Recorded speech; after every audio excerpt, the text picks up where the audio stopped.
রুমার গল্পের আসরে তোমাকে জানাই আবারও স্বাগত।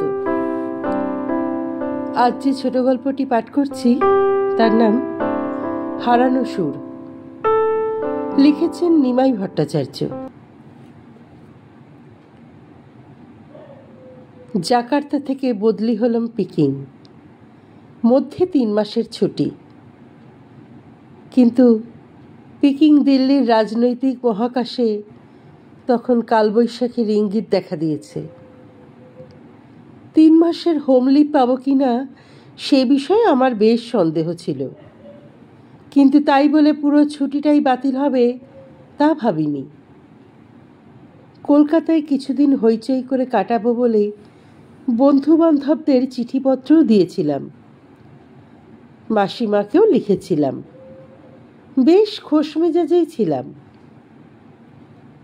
3rd সেক্রেটারি রঙ্গনাথন বিয়ে করে সবে জাকার্তা এসেছে। এম্বাসির আমরা সবাই ওদের দুজনের অনারে বগড়ে একটা প্রোগ্রাম ঠিক করলাম। অ্যাডমিনিস্ট্রেটিভ অ্যাটাচি কাপুর চাঁদা তোলা শুরু করে দিল। প্রেস অ্যাটাচি মুখার্জি আর মিসেস মুখার্জি চিত্রাঙ্গদার সিলেক্টেড সিনের রিহার্সাল আরম্ভ করে দিলেন। ভাইস কনসাল যোশী বগড়ির সব ব্যবস্থার ভার নিল। 2 সপ্তাহ প্রস্তুতির পর সেই শনিবার এলো। সকাল 7টায় চান্সেরির বিল্ডিং থেকে আমাদের কনভয় রওনা হলো। কোনো দুর্ঘটনার জন্য নয়, আনন্দের আতিশয্যে 8 ঘন্টার রাস্তা যেতে 2.5 ঘন্টা লাগলো। পথে কনভয় থামিয়ে কাপুর ও জঞ্চারেক ভাংড়া ডান্স দেখালো। রঙ্গনাথন ও মিসেস রঙ্গনাথনকে দিয়ে এক লাভ সিনের শট তুলল সিনহা তার মুভিতে, এবং আরও অনেক কিছু হলো। বগড়ির ঐতিহাসিক বোটানিক্যাল গার্ডেন পৌঁছবার সঙ্গে সঙ্গে ভাইস কনসাল যোশী যা খেল দেখালো তা ভুলবার নয়। 3 জন স্টাফকে এয়ার আর্মি নেভালে ডিসি সাজিয়ে রিসিভ করলো মিস্টার ও মিসেস রঙ্গনাথনকে। একদল স্কাউট ছেলে মেয়েদের দিয়ে গার্ড অফ অনার প্রেজেন্ট করলো। টেপ রেকর্ডার বাজিয়ে মিলিটারি ব্যান্ডে জাতীয় সঙ্গীত শোনালো, এবং সব শেষে নিজে মাথায় একটা গান্ধী টুপি চাপিয়ে ভারত সরকার ও ভারতবাসীর পক্ষ থেকে অভিনন্দন জানিয়ে একটা বক্তৃতাও দিল। জঞ্চারেক 2nd ও 3rd সেক্রেটারি অভিজ্ঞ টেলিভিশন ক্যামেরাম্যানদের মতো ছোটাছুটি করে অনুষ্ঠানটির মুভি তুলল। দুপুরে ভোজন পর্বটা বিচিত্র হলো। দক্ষিণ ভারতীয় মশলা ধোসার সঙ্গে সোমবার এলো বাঙালিদের মাছের ঝোল। ঝাল পুরির সঙ্গে গুজরাটিদের বেসনের ভাজা। পোলাও এলো সোমবারের সঙ্গে। এমনি মজাদার আরও অনেক কিছু। অপরাহ্নকালীন চায়ের পর শুরু হলো চিত্রাঙ্গদা। প্রথম দৃশ্য অভিনয় সবে শুরু হয়েছে এমন সময় অপ্রত্যাশিতভাবে সিংহল ও ইউএআর অ্যাম্বাসাডারদের নিয়ে আমাদের অ্যাম্বাসাডার হাজির। যোশী কয়েক মুহূর্তের মধ্যে 3 এডিসি হাজির করলো। স্কাউটদের আবার টেনে এনে লাইন করে দাঁড়ালো। আবার রিসেপশন, গার্ড অফ অনার, আবার টেপ রেকর্ডারে ন্যাশনাল অ্যান্থেম বাজানো হলো। যোশী আবার গান্ধী টুপি চাপিয়ে একটা সংক্ষিপ্ত বক্তৃতা দিয়ে 3 জন রাষ্ট্রদূতকে অভ্যর্থনা জানিয়ে আমাদের কৃতজ্ঞতা জানালেন। চিত্রাঙ্গদা অভিনয় শেষ হলো। হঠাৎ কোথা থেকে অকস্মাৎ হাজির হলো পাকিস্তান অ্যাম্বাসির 2 জন সেকেন্ডারি সেক্রেটারি, মনসুর আলী আর রহমান। মনসুর আলী গাইল একটা গজল, রহমান আবৃত্তি করে শোনালো কতগুলি উর্দু শের। 3 জন রাষ্ট্রদূতের পক্ষ থেকে মিসেস রঙ্গনাথনকে একটা পোর্টেবল টেলিভিশন সেট প্রেজেন্ট করলেন ইউএআর অ্যাম্বাসাডার। স্কাউটদের আপ্যায়নের আমন্ত্রণ জানালেন আমাদের রাষ্ট্রদূত, এবং চিত্রাঙ্গদা অর্জুনের অনারে সিংহলের রাষ্ট্রদূত একটা ডিনারে আমন্ত্রণ জানালেন উপস্থিত সবাইকে। সূর্য অস্ত গেল। বগরির মালভূমিতে বেশ আমেজি ঠান্ডা হাওয়ার স্পর্শে সারা দিনের ক্লান্তি বিদায় নিল। আমাদের কনভয় আবার ফিরে এলো জাকার্তা। পরের দিন সকালে অফিস যেতেই রাষ্ট্রদূত ডেকে পাঠালেন। Good morning sir. মর্নিং। হাতে একটা রেডিও মেসেজ দিলেন। Instruct first secretary Tapas Sen proceed Peking directly, stop no home leave but 1 week's preparatory leave granted. কোথায় 3 মাসের ছুটিতে কলকাতায় আনন্দ করব, নয়তো তার পরিবর্তে মাত্র 1 সপ্তাহের ছুটি। অ্যাম্বাসাডার বললেন, আই এম সরি সেন, তুমি কতবার বলার পর আমি নিজে ফরেন সেক্রেটারিকে একটা রেডিও মেসেজ পাঠিয়েছিলাম, কিন্তু তাতেও কিছু হলো না। একটু থামলেন, আবার বললেন, পিকিং গিয়ে নিজের কাজকর্ম গুছিয়ে নেবার পর ছুটি নিয়ে একবার কলকাতায় ঘুরে এসো। আমি অ্যাম্বাসেডারকে ধন্যবাদ জানালাম। অ্যাম্বাসেডার বললেন, অনেক মিশনে অনেককে নিয়েই আমি কাজ করেছি, কিন্তু তোমার মতন সহকর্মী আমি বেশি পাইনি। ইনফ্যাক্ট তোমার মতো কলিগ পাওয়ার জন্য নিজেকে ভাগ্যবান মনে করি। ইন এনি কেস, যে কোনো প্রয়োজনে তুমি আমাকে মনে করলে আমি সুখী হব। তাছাড়া সামনের বছর তো আমি নিজেই মিনিস্ট্রিতে ফিরে যাব, তখন নিঃসংকোচে তুমি আমাকে তোমার সুবিধা অসুবিধার কথা জানালে আমি নিশ্চয়ই তোমাকে সাহায্য করতে পারবো। আমি মাথা নিচু করে সব শুনলাম। আরেকবার রাষ্ট্রদূত চতুর্বেদীকে ধন্যবাদ জানিয়ে বিদায় নিলাম। 2টি সপ্তাহ যেতে না যেতেই আমার বিদায় সংবর্ধনার পালা শুরু হলো। আমি ব্যাচেলার বলে সর্বপ্রথম সম্বর্ধনা জানালো ইন্ডিয়ান অ্যাম্বাসি ব্যাচেলার্স ইউনিয়নের তরফ থেকে। ইউনিয়নের তরফ থেকে ইন্দোনেশিয়ার বিখ্যাত শিল্পী রেজাদ মোহাম্মদের আঁকা একটা অপূর্ব সুন্দরী চীনা মেয়ের পেন্টিং আমাকে উপহার দেওয়া হলো। এই আশা নিয়ে ব্যাচেলার ইউনিয়ন আমাকে এই উপহার দিয়েছিল, এই চীনা সুন্দরী আমার কৌমার্যকে চীনে অটুট রাখতে অনুপ্রাণিত করবে। চমৎকার। পরবর্তী অনুষ্ঠানে মেয়েরা আমাকে বিদায় সম্বর্ধনা জানালেন। তারপর স্টাফ অ্যাসোসিয়েশন, ডিপ্লোম্যাটিক স্টাফরা এবং সবশেষে অ্যাম্বাসাডার চতুর্বেদী বেশ জাঁকজমকপূর্ণভাবে আমাকে বিদায় সম্বর্ধনা জানালেন। ইন্দোনেশিয়ার ডেপুটি ফরেন মিনিস্টার ছাড়াও এশিয়া আফ্রিকা গোষ্ঠীর জন5-6 রাষ্ট্রদূত ও নানান দেশের কয়েক ডজন সিনিয়র ডিপ্লোম্যাট এই পার্টিতে উপস্থিত ছিলেন। তারপরে একদিন সকালে সত্যিই আমি জাকার্তার মাটি ছেড়ে পাড়ি দিলাম সিঙ্গাপুর। সিঙ্গাপুর ইন্টারকন্টিনেন্টাল হোটেল আগেই বুক করা ছিল। পাড়া লেবার এয়ারপোর্ট থেকে আমাদের কমিশনার মিস্টার রাওয়ের সঙ্গে হোটেলে এসেই আবার বেরিয়ে পড়লাম বন্ধু বান্ধবদের সঙ্গে দেখা করতে। আমরা একদল মিলে গেলাম সিঙ্গাপুরের অতি বিখ্যাত নাইট ক্লাব সিভিউ হোটেলের চিকেন ইনে। পরের দিন কিছু মার্কেটিং করলাম। ন্যাশনাল মিউজিয়ামের ধার থেকে কিছু চামড়ার জিনিস কিনে হাই স্ট্রিট, অর্চার্ড স্ট্রিট থেকে কিছু জামা কাপড় ও একটা ভালো জাপানি ট্রানজিস্টার রেডিও কিনে হোটেলে ফিরলাম লাঞ্চের সময়। তারপর লাঞ্চ খেয়েই রওনা হলাম এয়ারপোর্ট। এলাম হংকং। কাইতাক এয়ারপোর্টে আমার পুরনো সহকর্মী ইন্দ্রজিৎ সিংয়ের হাতে কতগুলি জরুরি সরকারি কাগজপত্র পেলাম। পিকিং যাবার আগে দিল্লি থেকে জয়েন্ট সেক্রেটারি কতগুলি কথা জানিয়েছেন। মাসিমারও একটা চিঠি এসেছিল ডিপ্লোম্যাটিক ব্যাগে। মাসিমার চিঠিতে জানলাম লিনার ছেলে হয়েছে। পরের দিন ভোরে উঠেই রওনা হলাম চীন হংকং সীমান্তের দিকে। সীমান্ত পার হলাম, ওপারে গিয়ে ট্রেনে চড়ে গেলাম ক্যান্টন, তারপর প্লেনে পিকিং। 4টি বছর প্রায় দুঃস্বপ্নের মতো কেটে গেল। প্রতিটি দিন, প্রতিটি মুহূর্তে একটা অব্যক্ত চাপা উত্তেজনার মধ্যে কাটতো আমাদের সবার। ছুটি তো দূরের কথা, একটি দিনের জন্যেও বিশ্রাম করার অবকাশ পাইনি। প্রতিদিনই একটা না একটা গুরুতর সমস্যা নিয়ে কেটেছে পিকিংয়ের দিনগুলি। শেষে আমার পিকিং বাসের পালাও একদিন শেষ হলো। বদলি হলাম করাচি।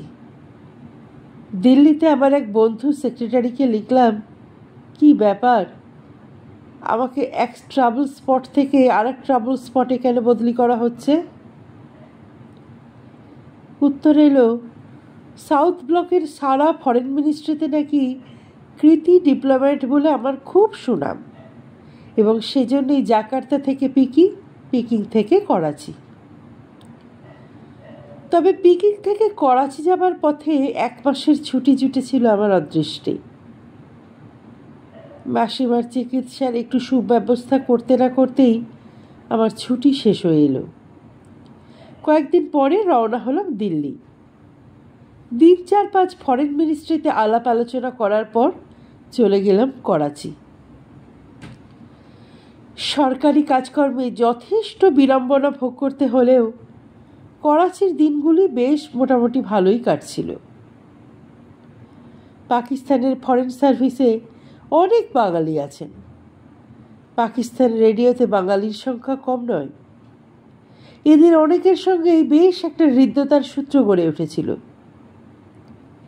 প্রত্যেক শনিবার সন্ধ্যাবেলায় মনসুর আলীর বৈঠকখানায় গানের আসর বসত।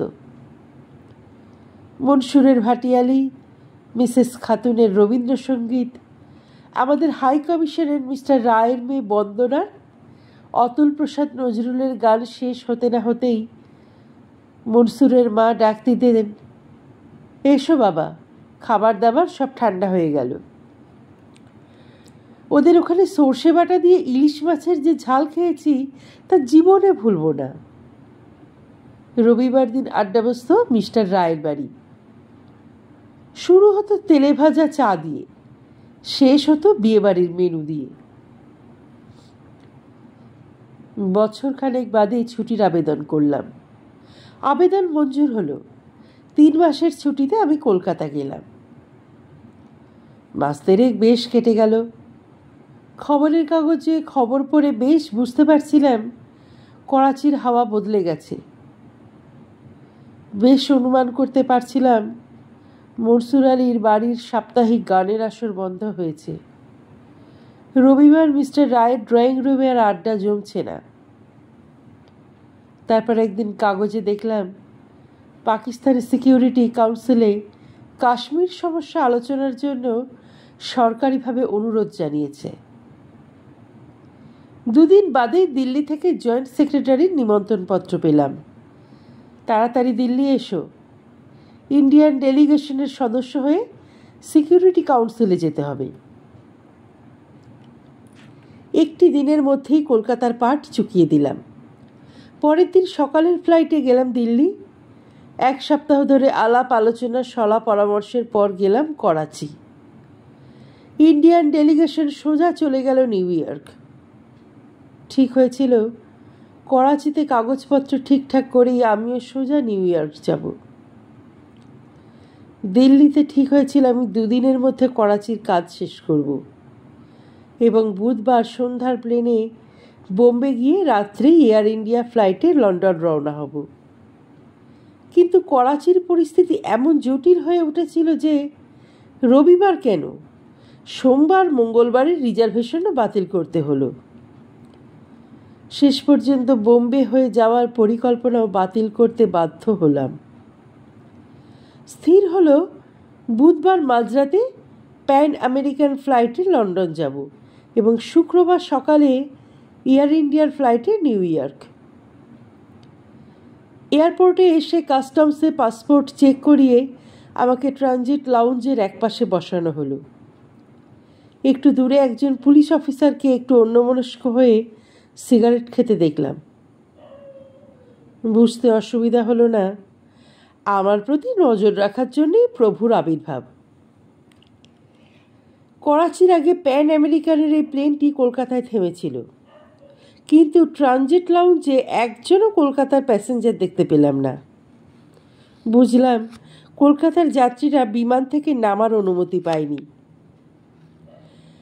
প্লেনের ডিপার্চার অ্যানাউন্সমেন্ট হলে এয়ারলাইন্সের একজন গ্রাউন্ড স্টাফ আমাকে সর্বাগ্রে প্লেনে যেতে বললেন। ইঙ্গিত বুঝতে কষ্ট হলো না।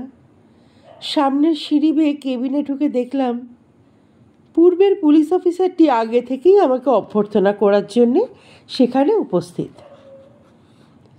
কেবিনে আমি ছাড়া আর মাত্র 2 জন প্যাসেঞ্জার ছিলেন।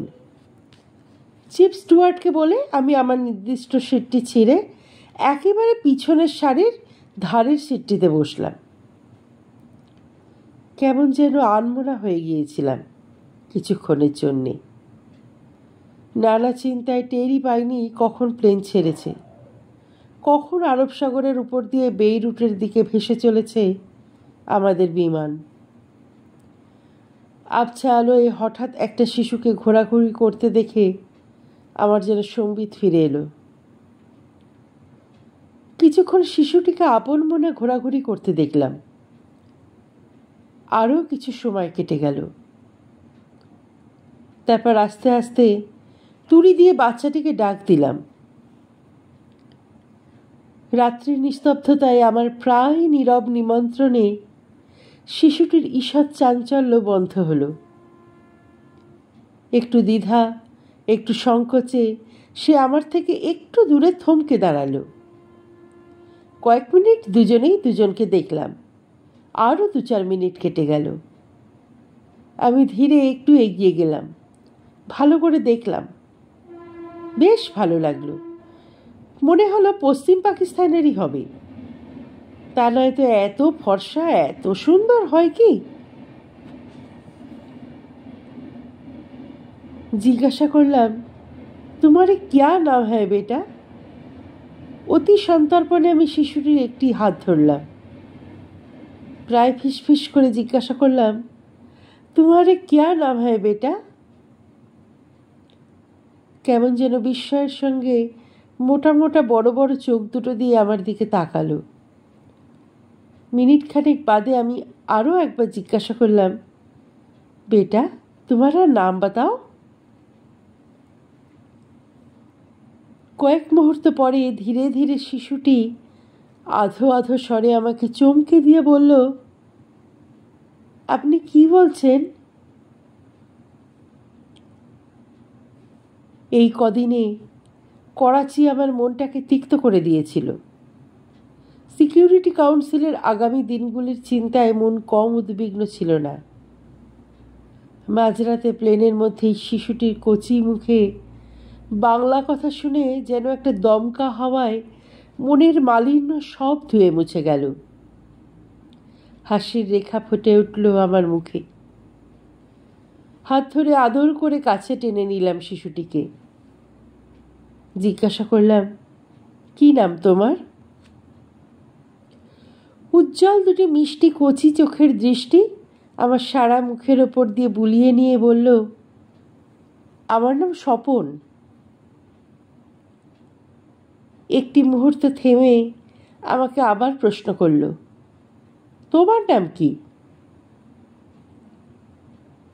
স্বপন নামটা শুনে হঠাৎ অনেক দিন পর ভুলে যাওয়া অতীতের একটা স্বপ্নের কথা মুহূর্তের জন্যে আমার সারা মনকে আচ্ছন্ন করে দিল। চিন্তার অবকাশ পেলাম না। হাসি মুখে উত্তর দিলাম, আমার নাম তাপস। আর এক মুহূর্ত বিলম্ব না করে স্বপন ছুটে গেল টুরিস্ট ক্লাসের দিকে। স্বপন চলে গেল, কিন্তু অতীত দিনের স্মৃতি, স্বপ্নের মেঘ আমার মনের আকাশ আচ্ছন্ন করে দিল। ভুলে গেলাম কাশ্মীর সমস্যা, আসন্ন সিকিউরিটি কাউন্সিলের অধিবেশনের কথা। ভুলে গেলাম আজকের আমাকে। ভুলে গেলাম ইন্ডিয়ান হাই কমিশনে ফার্স্ট সেক্রেটারি তাপস সেনকে। বাবা মারা যাবার পর কাকিমার কৃপায় তাপসের পক্ষে কাকার সংসারে থাকা প্রায় অসম্ভব হয়ে উঠল। কিন্তু ম্যাট্রিক পরীক্ষা দিয়ে আর একটা দিনও সময় নষ্ট করেনি। পাটনায় কাকা কাকিমাকে প্রণাম করে চড়ে উঠল ট্রেনে। চলে এলো কলকাতায় মাসিমার কাছে। পিতৃমাতৃহীন তাপসকে আপন সন্তান জ্ঞানে মাসিমা নিজের সংসারে ঠাঁই দিলেন। ফার্স্ট ডিভিশনেই পাশ করলো তাপস। ভর্তি হলো স্কটিশ চার্চে। সঙ্গে সঙ্গে গোটা 2 টিউশনিও জোগাড় করে নিল নিজের খরচপত্র চালাবার জন্যে। মাসিমা ও মেসোমশাই দুজনেই আপত্তি করেছিলেন। তাপস বলেছিল, পরিশ্রম করে আয় করার মধ্যে একটা আনন্দ ও আত্মতৃপ্তি আছে। তাছাড়া আজে বাজে সময় নষ্ট না করে 2টি ছাত্র পড়ালে ক্ষতি কি? মাসিমার মেসোমশাই আর আপত্তি করেননি।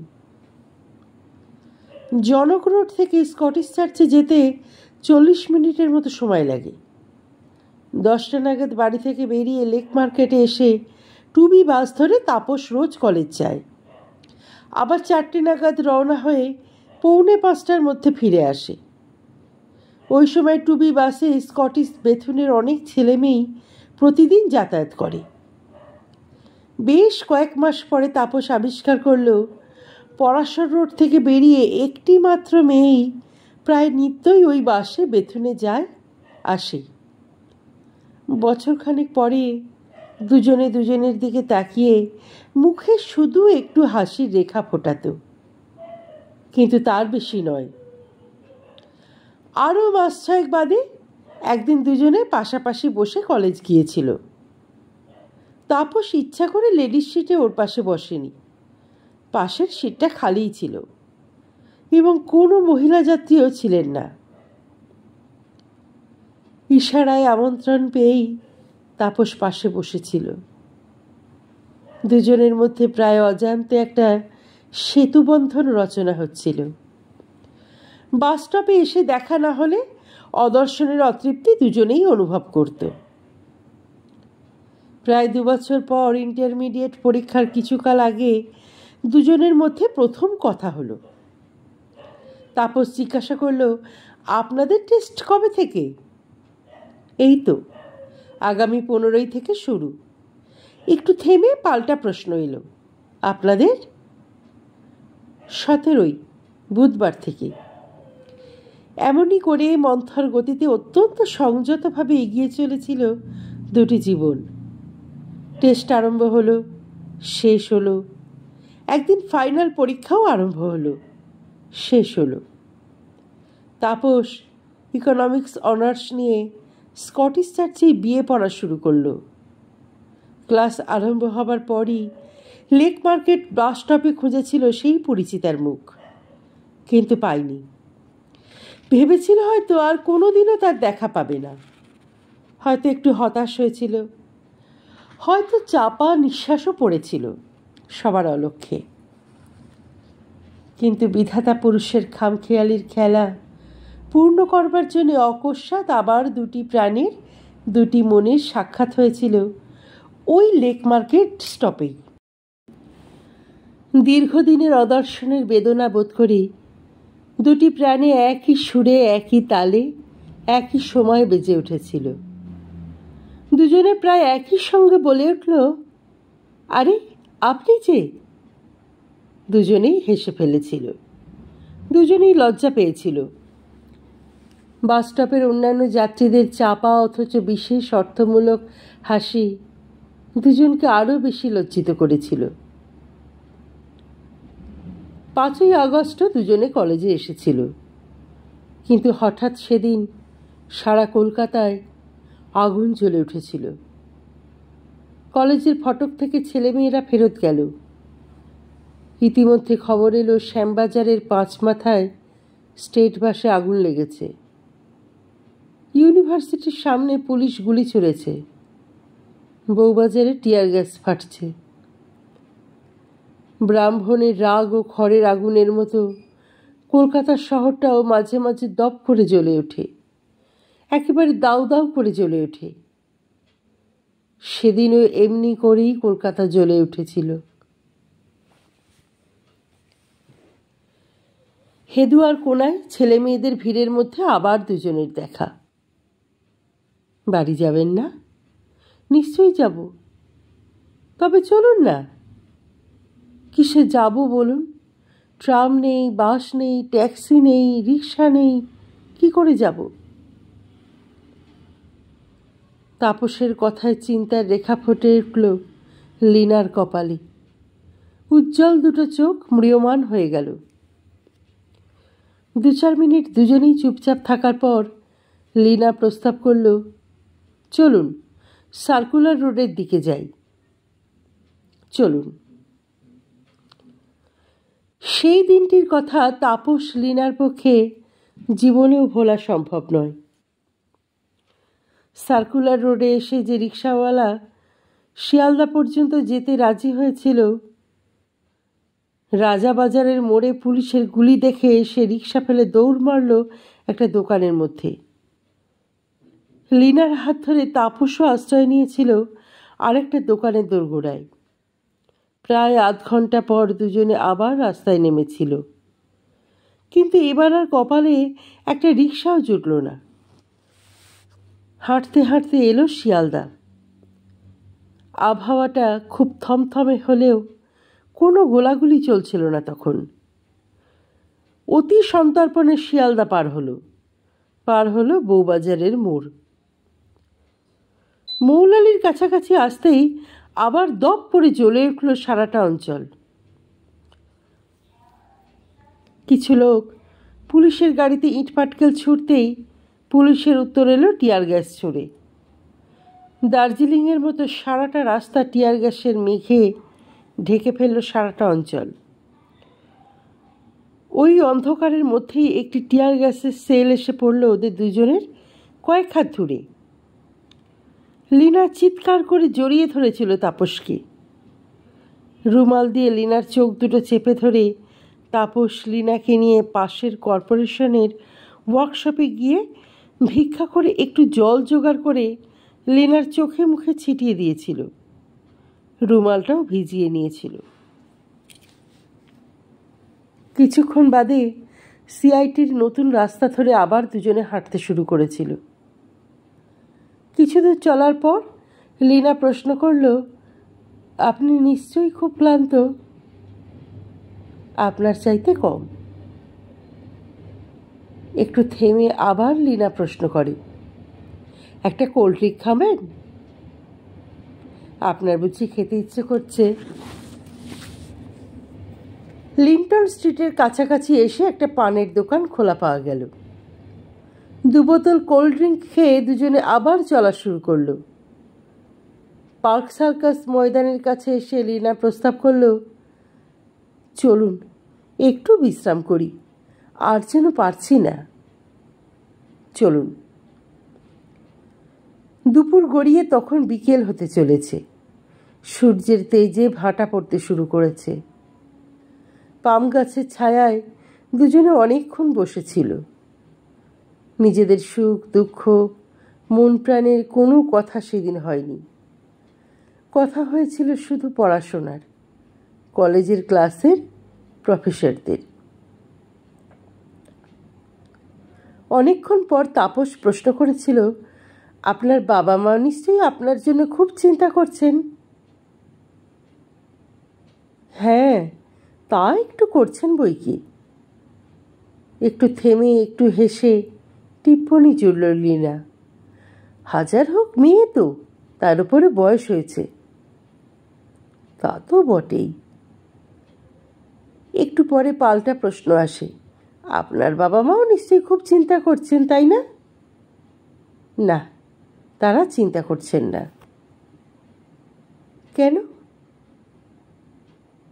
ঠোঁটটা কামড়ে চোখ দুটোকে একটু নিচু করে তাপস উত্তর দিল, তারা কেউই নেই।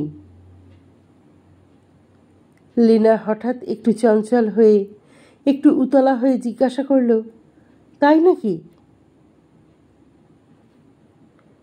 লীনা পরপর অনেকগুলো প্রশ্ন করেছিল। তাপস শুধু বলেছিল, তাপসিনীর জীবন কাহিনী বলার মতো নয়। শুধু জেনে রাখুন, সে মাসিমার বাড়ি থাকে, স্কটিশ চার্চে বিয়ে পড়ে।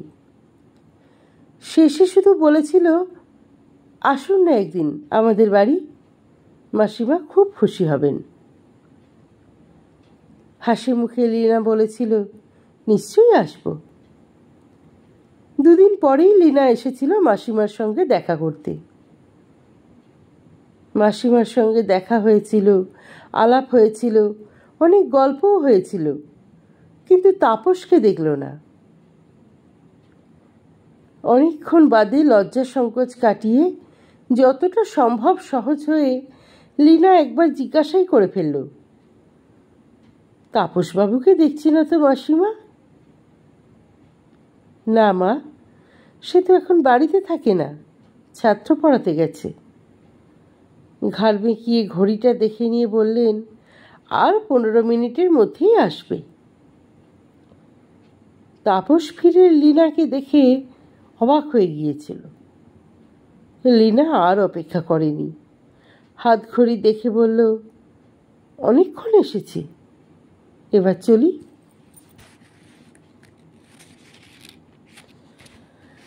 সিঁড়ি দিয়ে নিচে পর্যন্ত এগিয়ে দিয়েছিল তাপস।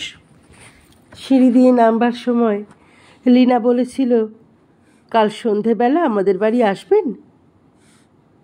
কেন? মা বলেছেন। কেন? ধন্যবাদ জানাবেন বলে।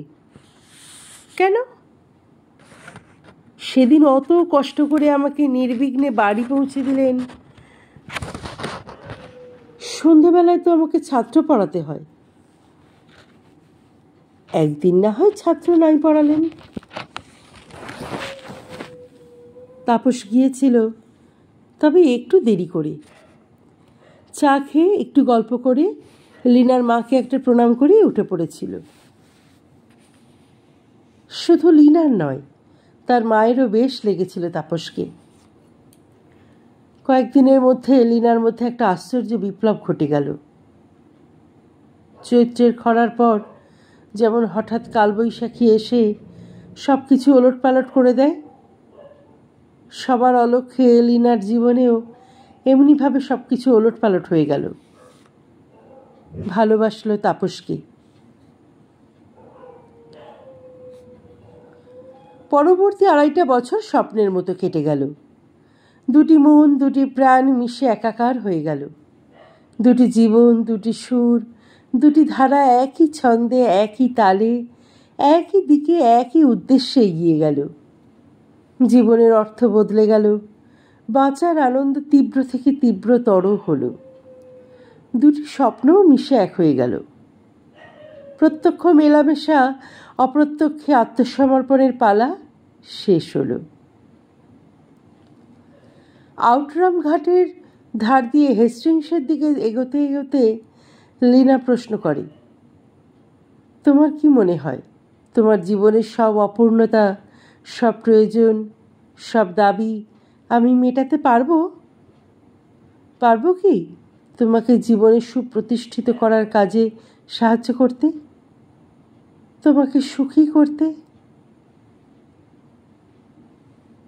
পায়ে চলা বন্ধ হয়, কিন্তু মন উড়ে চলে যায় অনাগত ভবিষ্যতের দিনগুলিতে। তাপস বলে, নিষ্ঠা ও আত্মবিশ্বাস থাকলে নিশ্চয়ই পারবে। কেন? আমার নিষ্ঠা সম্পর্কে তোমার মনে কি আজও সন্দেহ আছে? না, তা নেই। তবে মানুষের মন তো, কবছর আগে যেমন তোমার এই নিষ্ঠা ছিল না, কবছর পরে হয়তো এই নিষ্ঠা কমতে পারে, বাড়তেও পারে। তাপস কোনো বিষয়ে বেশি কিছু আশা করে না। তার আশা আকাঙ্ক্ষা, ইচ্ছা অনিচ্ছা সব বিষয়ে একটা সংযত ভাব আছে, তা লীনা ভালোভাবেই জানে, তাই প্রশ্ন আর করে না। মাসিমার মনোরাজ্যেও লীনার আধিপত্য বিস্তার হয়। কলেজ থেকে ফিরে সন্ধ্যা নাগাদ একটিবার সে আবার আসবেই মাসিমার খোঁজ নিতে। বাথরুম থেকে বেরোলেই মাসিমাকে সিঁদুর পরিয়ে দিতে লীনার বড় ভালো লাগে। মনে মনে মাসিমারও ইচ্ছে করে লীনার সিঁথিতে টকটকে লাল সিঁদুরের একটা টান দিতে, কিন্তু সে আশার অভিব্যক্তি দেন না। সিঁদুর পরিয়ে দিয়ে লীনা প্রণাম করে মাসিমাকে। মাসিমা বুকের মধ্যে টেনে নেন লীনাকে। সেবার শীতকালে ঠান্ডা লেগে মাসিমা অসুস্থ হলে লীনা বিকালের দিকে রোজ রান্না করে গেছে। পরের দিন সকালের রান্না ফ্রিজে তুলে রেখেছে। মাসিমা আর ধৈর্য ধরতে পারেন না। কি বলবো মা, তোমাকে কোনোদিনও বরণ করে ঘরে তুলতে পারবো কি জানি না, কিন্তু তার আগেই তুমি একে একে সব দায়িত্ব তুলে নিতে শুরু করলে। লীনা কোনো উত্তর দেয় না। হরলিক্স আনার তাগিদে হঠাৎ ঘর থেকে বেরিয়ে যায়। আজ করাচি থেকে বেইরুটের পথে তাপসের মনে পড়ে সেই সব দিনের স্মৃতি। সেসব দিনের পর মনের মধ্যে আরো অনেক দিনের স্মৃতি জন্মেছে, কিন্তু তবুও লীনার স্মৃতি অম্লান হয়ে রয়েছে তার মনে। মনে পড়ে জন্মদিনের কথা। খুব ভোরবেলায় লীনা এসে চুরি করে একটা প্রণাম করে পালিয়ে যেত। বিকালের দিকে সরকারিভাবে আসতো, কিছু উপহার দিত আর গান শোনাতো। মনে পড়ছে আরো আরো অনেক দিনের কথা। জানো তাপস, আমার প্রথম ছেলে হলে তার কি নাম রাখবো? নাম স্বপন। তাপস বলে, মেয়ে হলে? ছবি। এই দুটো নাম বুঝি তোমার খুব পছন্দ?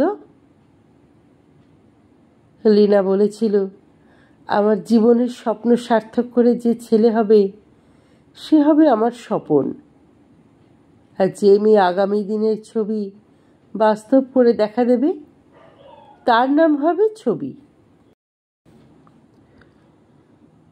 কাচের জানালা দিয়ে দূরের আকাশের মিটমিট করা তারাগুলো দেখতে দেখতে নিজের জীবন আকাশের ঐশ্বর্যে ভরা দিনগুলির স্মৃতি মিটমিট করে জ্বলে উঠল।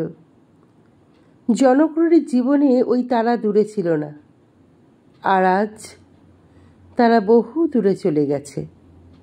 ওই আকাশ, ওই তারা হাতছানি দিয়ে ডাক দেয়, কিন্তু হাতের নাগালের বাইরে। আরও মনে পড়ে শেষ অধ্যায়ের কথা। সমস্ত স্বপ্ন ভেঙে চুরমার হয়ে গেল। মাসিমার প্রস্তাব শুনে লীনার বাবা হেসেই উড়িয়ে দিলেন।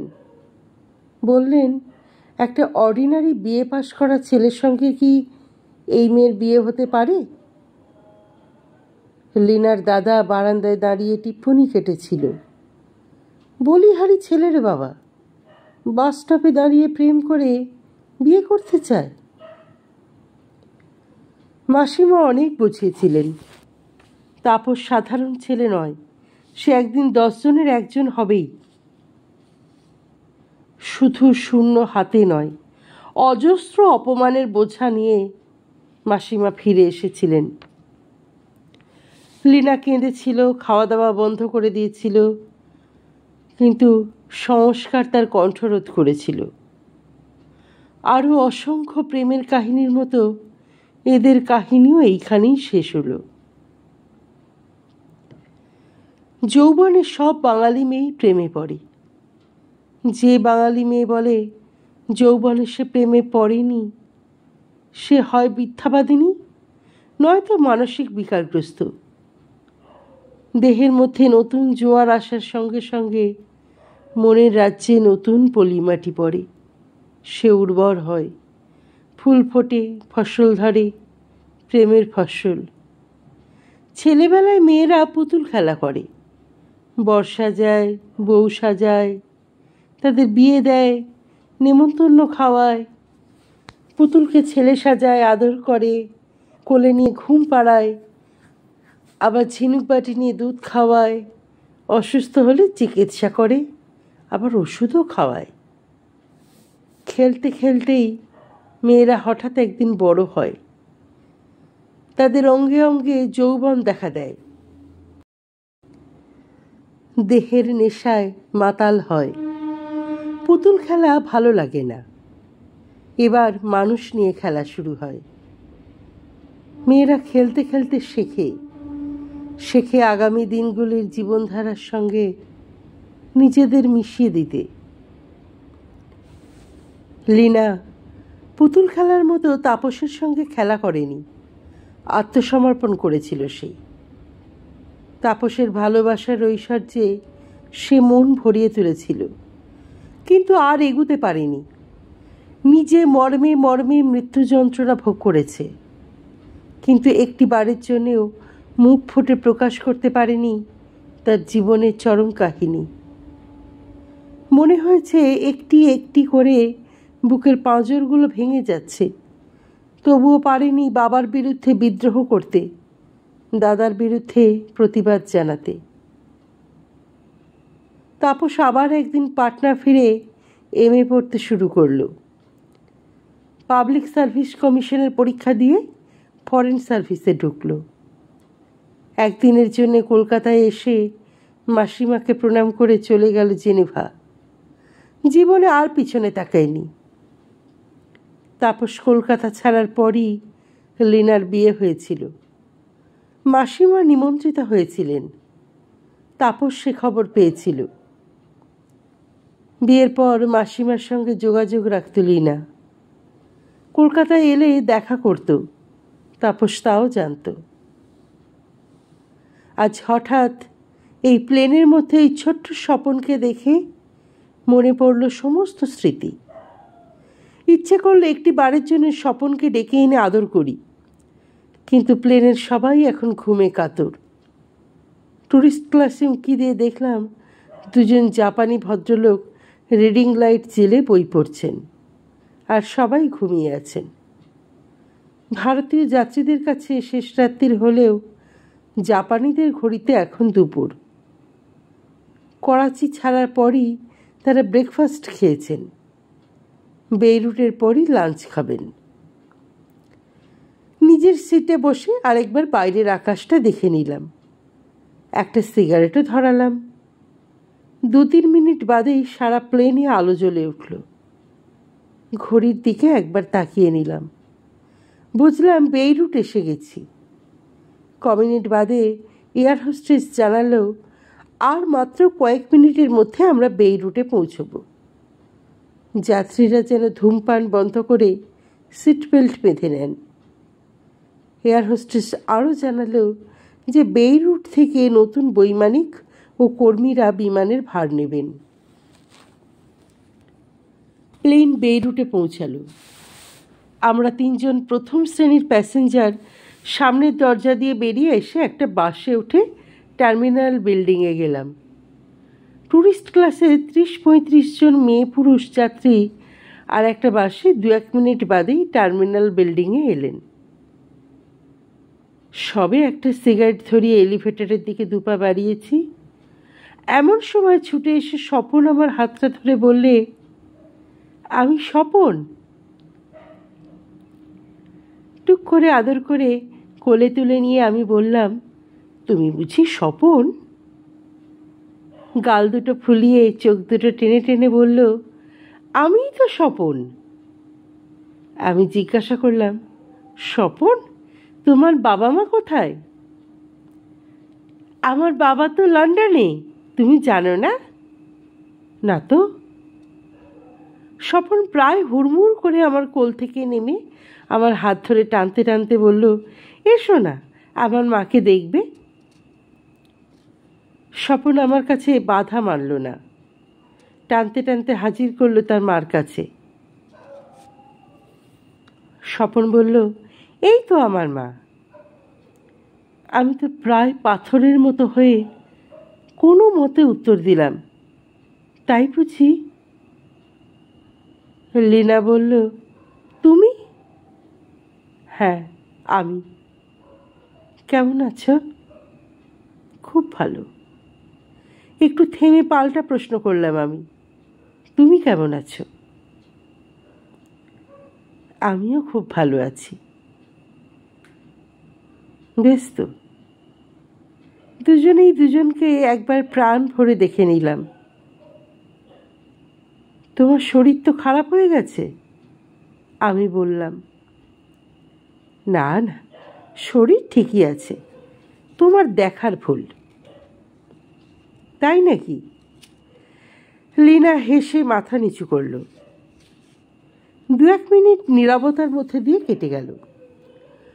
হঠাৎ স্বপন আমাকে প্রশ্ন করল, তুমি আমার মার গান শুনেছ? এবার আমিও হেসে ফেললাম। স্বপনের গাল টিপে একটু আদর করে বললাম, বলো না তোমার মাকে একটা গান শোনাতে। দুহাত দিয়ে স্বপন মাকে জড়িয়ে ধরে বলল, একটা গান করো না মা।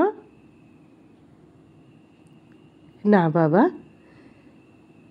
এখানে গান করে না, লীনা উত্তর দেয়। আর সব প্যাসেঞ্জাররা উপরে লাউঞ্জে অথবা ডিউটি ফ্রি শপে চলে গিয়েছিলেন। আমিও লীনার স্বপনকে নিয়ে উপরে গেলাম। লেবাননের মরুপ্রান্তরের উষ্ণ হাওয়ায় বেইরুট এয়ারপোর্টের টার্মিনাল বিল্ডিংয়ে প্রবেশের অনুমতি নেই। সেখানে কৃত্রিম ঠান্ডা হাওয়ার রাজত্ব। কিন্তু তবুও লীনার সান্নিধ্যে বিচিত্র অনুভূতিতে আমার গলা বুক শুকিয়ে এলো। একটা চাপা উত্তেজনায় শরীরটা কেমন করে উঠল। আয় আয় চাঁদ মুখে বলা যায়, কিন্তু সত্যি সত্যি যদি চাঁদ এসে হাজির হয় তাহলে অপ্রত্যাশিত অনেক কিছু ঘটতে পারে। সারা প্লেনে আমি লীনাকে স্বপ্ন দেখেছি, তার কথা ভেবেছি, তার প্রতিটি স্মৃতি রোমন্থন করেছি। না পাওয়ার বেদনার মধ্যেও একটু যেন সুখের, একটু যেন তৃপ্তির স্বাদ পাচ্ছিলাম। কিন্তু সেই স্বপ্নের লীনা, স্মৃতির লীনা, কাহিনীর লীনাকে আজ দীর্ঘদিন বাদে পাশে পেয়ে আমার মধ্যে একটা অদ্ভুত চাঞ্চল্য দেখা দিল। বাইরে তার কোনো প্রকাশ হতে দিলাম না, কিন্তু নিজে ভিতরে ভিতরে অসহ্য যন্ত্রণা ভোগ করতে লাগলাম। স্বপনকে চকোলেট কিনে দিয়ে 2 বোতল কোল্ড ড্রিঙ্ক নিলাম। একটা বোতল লীনাকে এগিয়ে দিয়ে বললাম, এই নাও, আর কি খাবে? কিছু না। তুমি কিছু খাবে? না। খাও না কিছু, আমি খাওয়াচ্ছি। একটু চুপ করে থেকে উত্তর দিলাম, তুমি আদর করে যত্ন করে ভালোবেসে খাওয়াবে, সে সৌভাগ্য করে তো আমি জন্মাইনি। সেই জন্যে কয়েকটা মুহূর্তের জন্যে সে আনন্দ, সে সৌভাগ্য, সে তৃপ্তি ভোগ করে লাভ কি? লীনা চুপ করে মাথাটা নিচু করল। একটু পরে স্বপনের হাত ধরে ডিউটি ফ্রি শপিং সেন্টারে ঢুকলাম। বাঁদিকে জুয়েলার্সের দোকানের সামনে এসে হঠাৎ লীনার হাতটা চেপে ধরে বললাম, একটা অনুরোধ রাখবে? কি অনুরোধ? আজ বুঝি কৈফিয়ত তলব না করে আমার অনুরোধ রাখা সম্ভব নয়?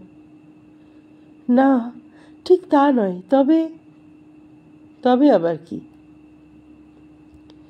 দাঁত দিয়ে নখ কাটতে কাটতে লীনা কি যেন একটা মনে ফন্দি আঁটল। বলল, 2টি শর্তে তোমার অনুরোধ রক্ষা করতে পারি। শুনি, কি শর্ত? প্রথম কথা, আমি যা দেব তোমায় খেতে হবে, আর দ্বিতীয়ত, প্লেনে আমাদের কাছে বসবে।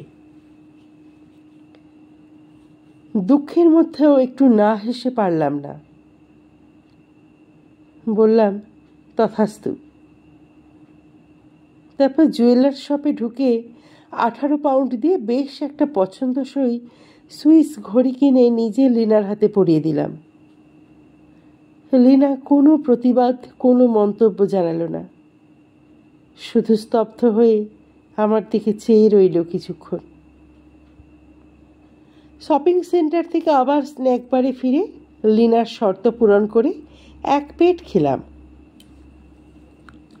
দুজনে 2 কাপ কফিও নিলাম। একটু পরেই অ্যানাউন্সমেন্ট হলো, রোম, জেনিভা, লন্ডন, নিউ ইয়র্কগামী প্যান আমেরিকানের উদ্দেশ্যে। যাত্রারম্ভের জন্য প্লেন প্রস্তুত। আমরা নিচে গেলাম। 2 দরজা দিয়ে দুদিক থেকে প্লেনে চড়লাম।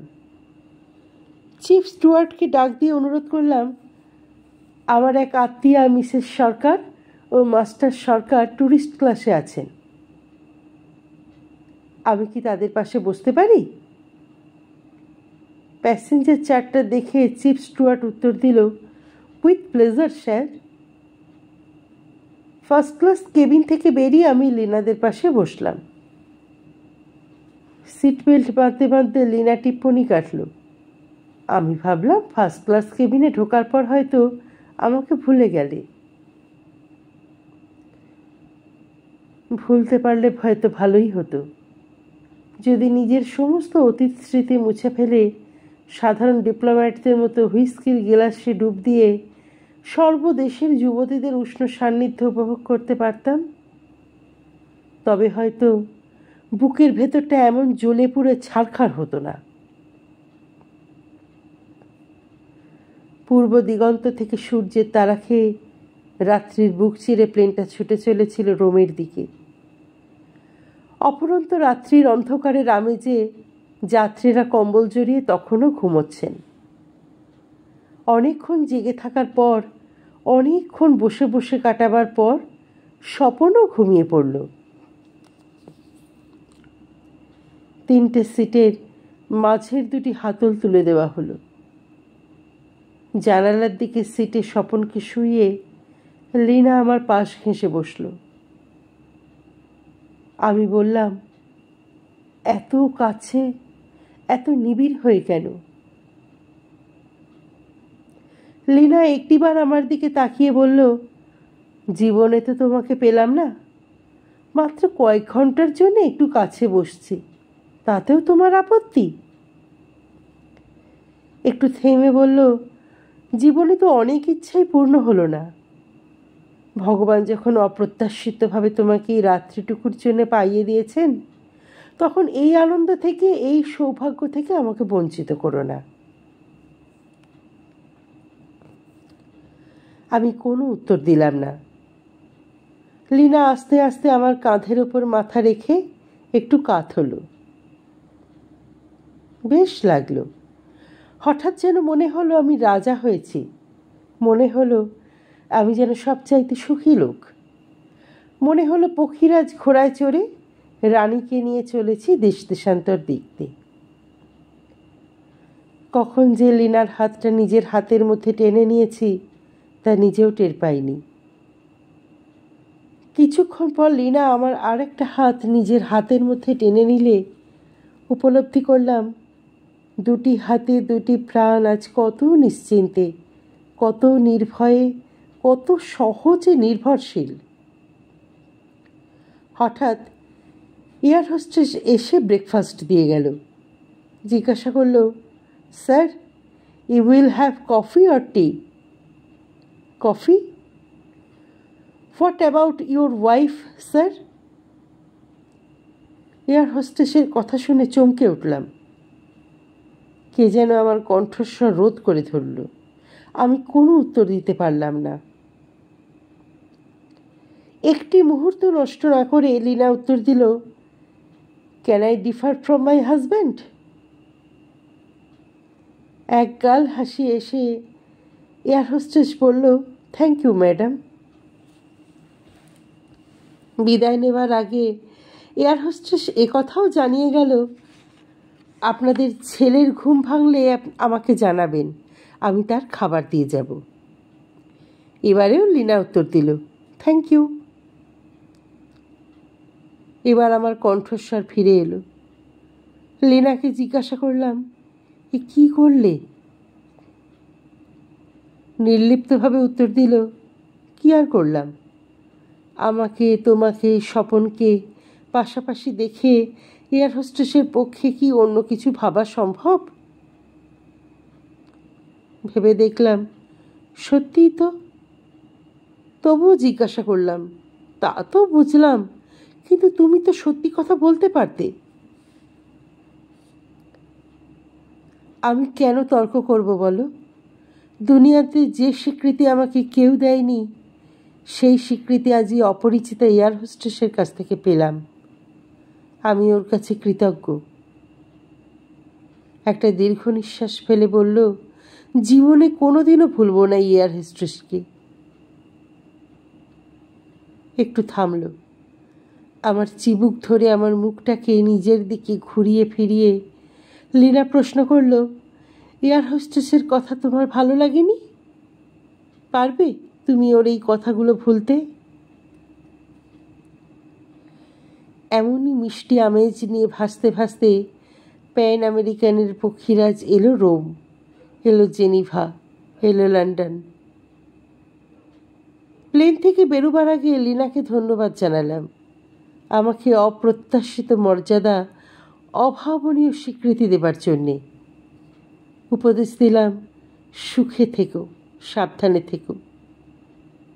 আশ্বাস দিলাম, স্বামী পুত্র বা তোমার যে কোনো প্রয়োজনে যদি কোনো দিনও স্মরণ হয়, তবে বুঝবো আমার এই কৌমার্যের এই সাধনায় সিদ্ধি লাভ করেছি। স্বপনকে কোলে নিয়ে অনেক আদর করলাম, সমস্ত মন প্রাণ দিয়ে আশীর্বাদ করলাম।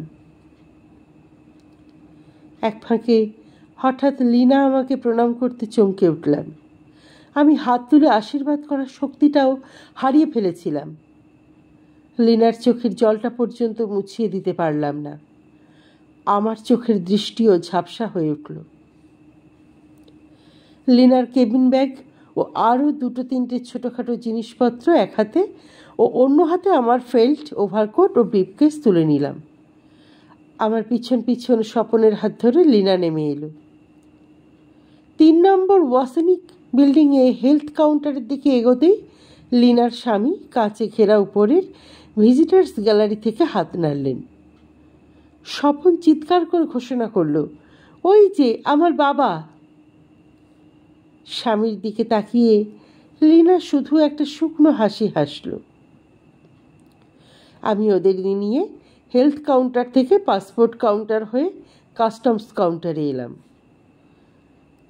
আমাদের লন্ডন হাই কমিশনের ফার্স্ট সেক্রেটারি আমার বন্ধু মিস্টার চারি আগে থেকেই কাস্টমস কাউন্টারে অপেক্ষা করছিলেন। হাই কমিশনের আরও 2জন স্টাফ এসেছিলেন আমার জন্যে। তারা আমার মালপত্র নিয়ে বাইরে চলে গেলেন। আমার অনুরোধে লীনাদের মালপত্র তার সঙ্গে সঙ্গেই দেখে নিলেন কাস্টমসের একজন অফিসার। অফিসারটিকে ধন্যবাদ জানিয়ে আমরা সবাই বাইরে এলাম। বাইরে ঠান্ডার হাত থেকে রেহাই পাবার জন্যে আমি ওভারকোট পরে মাথায় ফেল্ট হ্যাট চাপিয়ে নিলাম। স্বপন ছুটে গিয়ে তার বাবাকে জড়িয়ে ধরল। খুব নরম গলায় লীনা পরিচয় করিয়ে দিল, ইনি হচ্ছেন করাচি ইন্ডিয়ান হাই কমিশনে ফার্স্ট সেক্রেটারি এবং এখন চলেছেন ইউনাইটেড নেশনস এ। একটু থেমে বলল, প্লেনে পরিচয় হলো তোমার ছেলের দৌলতে। শুধু তাই নয়, তোমার ছেলের অনেক দৌরাত্ম্য সহ্য করেছেন, অনেক খামখেয়াল চরিতার্থ করেছেন, সর্বোপরি পথ দেখিয়ে মালপত্র টেনে এনে অশেষ উপকারও করেছেন। এরপর স্বামীর দিকে ফিরে শুধু বলল, ইনি আমার স্বামী মিস্টার সরকার। আমি হাত জোর করে মিস্টার সরকারকে নমস্কার করলাম। বললাম, আপনার স্ত্রী যে এত মিথ্যা কথা বলতে পারে তা তো ভাবিনি। আমার সম্পর্কে যে বক্তৃতা দিলেন তা একটুও সত্যি নয়। একটু ঠোঁটটা ভিজিয়ে নিয়ে বললাম, দুনিয়াতে আমি বড় একা, বড় নিঃসঙ্গ। তাই স্বপনও আপনার স্ত্রীর অশেষ কৃপায় কিছু সময়ের জন্য অন্তত নিঃসঙ্গতা থেকে মুক্তি পেয়েছিলাম। সেই জন্যে আমি ওদের কাছে কৃতজ্ঞ। স্বপনকে আরেকটি বারের জন্য কোলে তুলে নিয়ে আদর করলাম। বললাম, কই, তুমি তো তোমার মার গান শোনালে না? স্বপন বলল, মা গাও না একটা গান। আমরা সবাই না হেসে পারলাম না। মিস্টার সরকারকে বললাম, বেশ ছেলেটি আপনার, ইচ্ছা করে চুরি করে পালাই। মিস্টার সরকার একটু হাসলেন। আমি আরেকবার মিস্টার সরকারকে নমস্কার করলাম, স্বপনকে আদর করলাম এবং সব শেষে লীনাকে বললাম, আপনাকেও আপনার ছেলেকে হয়তো অনেক দিন মনে রাখব, ক্ষমা করবেন। আমি আর কালো বিলম্ব না করে বিদায় নিয়ে মিস্টার চারির সঙ্গে জনাকীর্ণ লন্ডনের রাজপথে নিজেকে হারিয়ে ফেললাম। তাপস বিদায় নেবার পরেও কয়েকটা মুহূর্ত লীনা নিশ্চল পাথরের মতো তারই পথের দিকে তাকিয়েছিল। মিস্টার সরকার বললেন, তুমি ওর পুরো ঠিকানাটা রেখেছ? লীনা শুধু মাথা নেড়ে জানালো, না। সে কি, অত বড় একটা ডিপ্লোম্যাটের সঙ্গে আলাপ হলো, অথচ তার ঠিকানাটা রাখলে না? লীনা শুধু বলল, ভুলে গেছি।